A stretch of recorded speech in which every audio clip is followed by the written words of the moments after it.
आज की इस वीडियो में बात करेंगे बीटी कॉटन के अंदर खाद व पानी प्रबंधन की।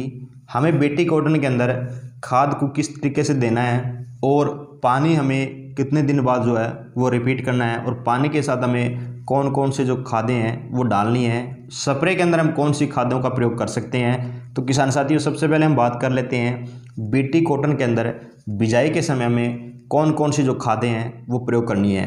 किसान साथियों, बिजाई के यहाँ पे दो तरीके अवेलेबल है। पहले तरीके में अगर आप सुपर डालना चाहते हो, यानी कि सिंगल सुपर फॉस्फेट एसएसपी डालना चाहते हो, तो वो आपको लेनी है प्रति एकड़ के हिसाब से 100 किलोग्राम दानेदार फॉर्म। यूरिया लेनी है आपको 20 किलोग्राम। पोटास लेनी है आपको 15 किलोग्राम प्रति एकड़ के हिसाब से। अगर आप बिजाई के समय सल्फर डालना चाहते हो, तो अगर आपकी पिछली जो फसल है वो सरसों रही है, तो कृपया करके आप बिजाई के समय जो सल्फर है उसका प्रयोग ना करें।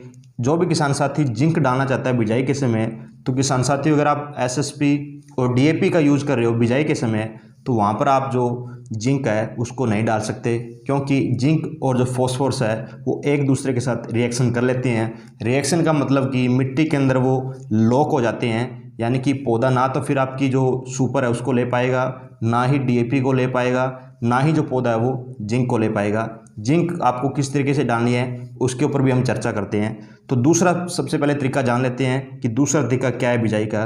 अगर आप बिजाई में डीएपी का यूज़ करना चाहते हो, तो आप डीएपी 40 से लेके 50 किलोग्राम प्रति एकड़ यूज़ कर सकते हो। डीएपी के साथ आपको पोटास यूज़ करना है 20 किलोग्राम।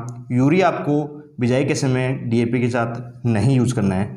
किसान साथियों, अब बात आती है कि ये जो मैंने आपको दानेदार फॉर्म बताई है वो तो ड्रिल द्वारा बीज के साथ साथ हम खेत के अंदर डाल सकते हैं, लेकिन यूरिया और जो जिंक या फिर जो सल्फ़र है उसे हम किस तरीके से यूज़ करना है। जिस समय आपको ज़मीन तैयार करनी है, आप यूरिया व जिंक को मिला करके छिट्टा दे सकते हो। छिट्टा देने के बाद आप अपनी अच्छी तरह से जो ज़मीन है उसको बिजाई के लिए तैयार कर लें। उसके बाद में आपके पास जो दानेदार फॉर्म बच गई उसे आप बिजाई कर सकते हो। किसान साथियों, अब बात आती है पानी प्रबंधन की। तो पहला जो पानी आपको वो लगाना है करीबन 42 से लेके 45 दिन के आसपास। 42 दिन में वो किसान अपने खेत के अंदर पानी लगाएं जिनकी जो मिट्टी मध्यम व हल्की है। जिनकी मिट्टी भारी है वो किसान साथी 45 दिन के आसपास अपना पहला जो पानी है वो लगाएं। पहले पानी के साथ आपको यूरिया डालना है 40 किलोग्राम प्रति एकड़ के हिसाब से, और पोटास देनी है आपको 20 किलोग्राम प्रति एकड़ के हिसाब से। अगर आपने सल्फ़र का प्रयोग बिजाई के समय नहीं किया है, तो आप 2 से लेकर 3 किलोग्राम जो सल्फ़र है वो भी दे सकते हो। दूसरा पानी आपको नरमा बिजाई के 75 से लेके 78 दिन के बाद देना है, और दूसरे पानी में आपको यूरिया का प्रयोग करना है करीबन 30 किलोग्राम। तीसरा जो पानी है वो आपको देना है 100 से लेके 105 दिन के आसपास, और जो तीसरे पानी में यूरिया है वो आपको यूज़ करनी है 25 से लेके 28 किलोग्राम। किसान साथियों, चौथा यानी कि जो लास्ट पानी है वो आपको देना है करीबन 130 से लेके 125 दिन के आसपास, और लास्ट वाले पानी के अंदर आपको यूरिया का प्रयोग करना है 10 से लेके 15 किलोग्राम। यूरिया को आप कम या ज़्यादा भी कर सकते हो, फसल के हिसाब से आपको जो लास्ट का यूरिया है वो देना है। किसान साथियों, अब बात कर लेते हैं हम स्प्रे के अंदर कौन कौन से जो फर्टिलाइज़र है वो देने हैं, क्योंकि स्प्रे के अंदर अगर आप फर्टिलाइज़र दे रहे हो तो आपके खेत के अंदर जो उखेड़े वाली शिकायत आती है वो बहुत कम मात्रा के अंदर देखने को मिलेगी।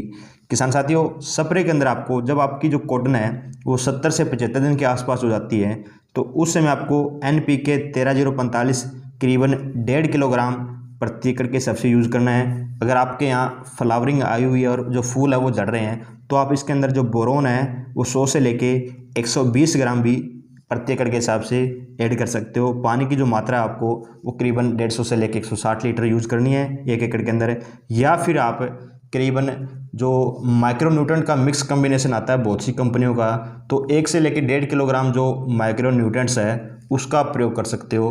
किसान साथियों, 6 से लेके 7 जो स्प्रे है वो आपको माइक्रोन्यूट्रेंट्स की करनी ही पड़ेगी अगर आपको उखेड़े से बचना है। कृपया करके 6 से लेके 7 जो स्प्रे हैं वो माइक्रोन्यूट्रेंट की करें। 10 से लेके 12 दिन के बाद में जो माइक्रोन्यूट्रेंट्स की स्प्रे है उसको रिपीट करें, ताकि आपके यहाँ जो पैदावार है वो अच्छी रहे और जो पौधा हुआ है वो अच्छा फल उठाए और हरा भरा रहे। उम्मीद करता हूँ किसान साथियों जानकारी आपको समझा चुकी है।